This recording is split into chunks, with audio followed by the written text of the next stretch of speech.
ယောက်ျားလေးပို့ချစ်ပါတယ်လို့မိန်းမလေးပို့ချစ်တာနော်ယောက်ျားလေးကဆုံးဖြတ်တဲ့သစ္စာရှိတဲ့တခါနဲ့ဘုံလုံးဆွေးလို့ပြောဆွေးမိန်းမလေးလည်းဆုံးဖြတ်လို့ရတယ်တရှင်တော့ပြင်တော့ပြလုံးဝကြောက်ဘူးယောက်ျားလေးကအကုန်လုံးတိကျစီစဉ်ပြီးတော့ဆုံးဖြတ်လိုက်တာမိန်းမလေးကတော့ပြောပါနဲ့မိန်းမလေးရဲ့ချစ်တော့ယောက်ျားလေးရဲ့ချစ်ကပုံတန်တာပေါ့ချစ်ပါဘူးယောက်ျားလေးကမိန်းမလေးပို့ချစ်တာပါဘာဖြစ်လို့လဲဆိုလို့ရှိရင်အကုန်လုံးအခုဆိုရင်နုံမျိုးသားဆိုမလေးရှားတော့တာလေနုံကနေပြီးတော့ဟဲဟယ်လိုဘာညာဆိုရင်သုံးဆက်တယ်နောက်ပြီးလို့ရှိရင်ဘယ်လိုနေတော့ဘယ်လိုထိုင်တော့ဆိုမာတယ်ယောက်ျားလေး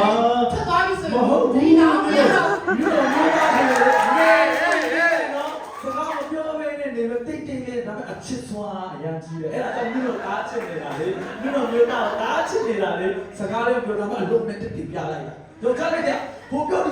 နေနေလေးနေဒါပေမဲ့ချစ်မှတော့တိတ်တည်ရဲငါချစ်တော့တည်ရဲတင်ပါပဲနောက်ပြန်ပါရှိပါရှင်နောက်ပြလည်းတည်ရဲတယ်ဟာနောက်ပြယူတယ်နောက်တော့ယောက်ျားလေးတွေကသူတို့အချစ်ကစွာလက်စွာတဲ့ပုံပြင်းတယ်မိန်းကလေးတွေအချစ်ကမိုးကြိုးထက်ပုံပြင်းတယ်